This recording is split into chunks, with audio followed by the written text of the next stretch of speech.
Are we ready for calculus and logarithms combined? Yeah, this is the moment you guys have been waiting for. It's a new derivative rule, and it's actually one of the easiest ones out there. The natural log of x differentiates to 1 over x. Or more generally, the natural log of u differentiates to u prime over u, if you're differentiating with respect to x, and u is some sort of variable expression in x. So don't let that u prime over u confuse you. That's just the chain rule being combined with our new log rule. So for example, let's, off to the side, let's remind ourselves of something we all know and love. It's the power rule. It's everyone's favorite derivative. If we have x raised to the n, and I differentiate that, we all know that we bring that n out to the front, and then the n drops by 1. And then I said, well, what if it's something more complicated, like if it's something like, I don't know, 3x squared minus 1 to the n, and we take the derivative of that. Well, we all know that the n gets pulled out front, and we all know that the argument doesn't change, right? The 3x squared minus 1 stays 3x squared minus 1, and that n drops by 1. So that looks exactly like this, but we don't forget the chain rule, right? We make sure we, we make sure we remember the derivative of the argument, and the derivative of this argument happens to be 6x. So in general, what we would say is not the derivative of x to the n, but the derivative of some variable expression of x, we'll call it u, raised to the n, is going to equal, well, the power rule tells us to bring that n out front, and we multiply by u raised to the new power, which is one smaller power, and we multiply by the derivative, u prime. So that's a more general rule for the power rule, and just like we've got that going on for polynomial expressions, we have the same sort of u prime over u. This is just to incorporate the chain rule into this. So this is actually a pretty straightforward sort of process. If I want to find f prime of x, and f of x is the natural log of something, I'm just going to put our argument of 3x in the denominator, and the derivative of our argument, which is 3, in the numerator. And then we'll go ahead and reduce that fraction. The 3's cancel out, and we get 1 over x. Same thing over here. We're going to do g prime of x as well. If g of x is the natural log of something, that something goes in the denominator. That's my u value that goes in the denominator. And then the u prime goes in the numerator. U prime is 3x squared. And then we would reduce that, and the x squared on top reduces with the x cubed on the bottom, and we get 3 over x. Okay? So one thing I want to note here is that these two guys are the same, which is kind of strange. The natural log of 3x and the natural log of x both differentiate to the same thing. I'll leave that for you guys to ponder. Try to make sense as to why that might be true. If you can explain why that's true, then you really understand logs, and that's kind of one of the goals here, is to make sure we really understand logs. So think about it and see what you can come up with. Also, notice that if we just multiplied this by 3, we get this. Now, why would it be that if I took the derivative of 3 times the natural log of x, I would get the same thing as the derivative of the natural log of x cubed? Another thinker. Think about it and see if you can explain it, because this is kind of one of the big things about logarithms in calculus. All right, but we'll move on. But I digress. So we've got a product of two variable expressions here. So when we take the derivative of the function, we have to use the product rule. Remember that u equals t, and also v equals the natural log of t. So u prime equals 1, and v prime equals that new rule that we just learned, 1 over t. So u prime v is 1 times the natural log of t, plus, let's put a little curly on the t so it doesn't look like a plus, plus uv prime, so t times 1 over t. Well, that's interesting. Okay, well, that means that we get 1 times the natural log of t, or just natural log of t, plus this thing is just 1. Fantastic. That's a nice, simple answer. And that is going to show up later on, so take note. f prime of theta, well, let's see, this is the f of theta is just the natural log of a variable expression. So we'll just put that expression in the denominator. We'll put its derivative in the numerator. And then we'll say, now wait a second. I know this. Sine over cosine is tangent, so you have negative tangent of theta. That's kind of fantastic. This is kind of opening up the door to something that we might want to reverse in the near future. So keep that in mind.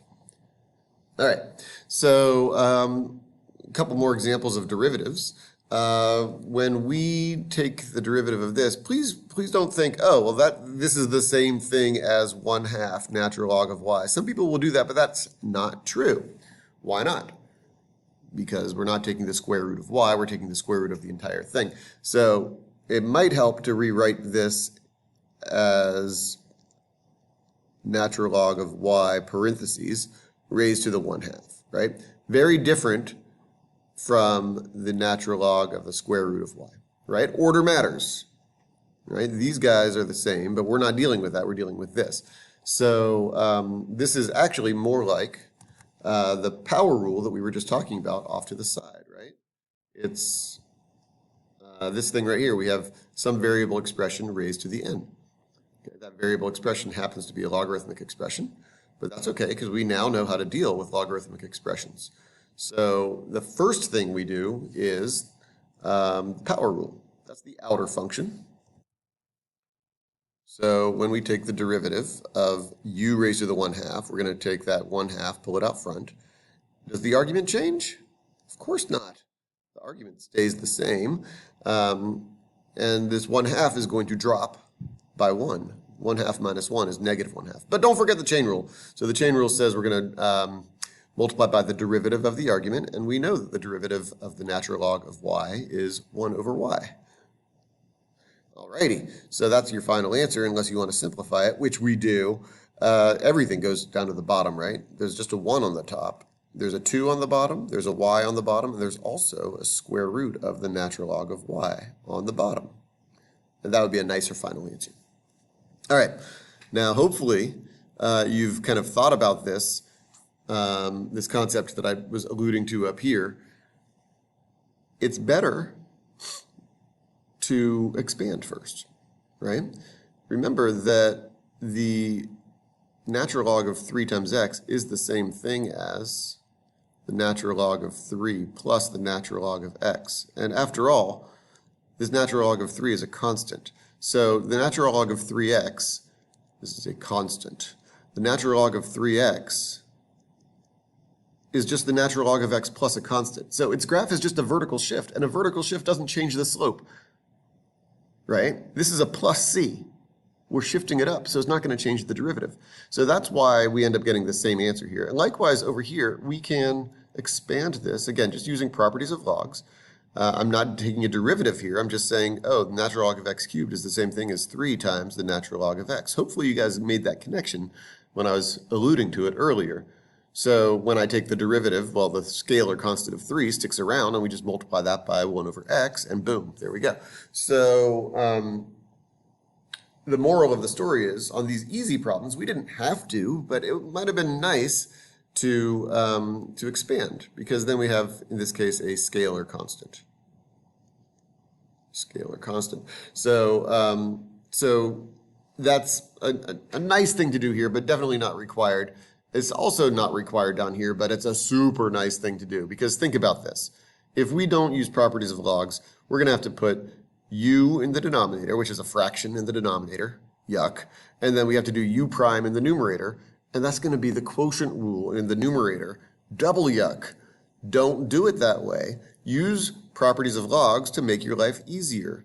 So this is the same thing as the natural log of 2t minus the natural log of t plus 3.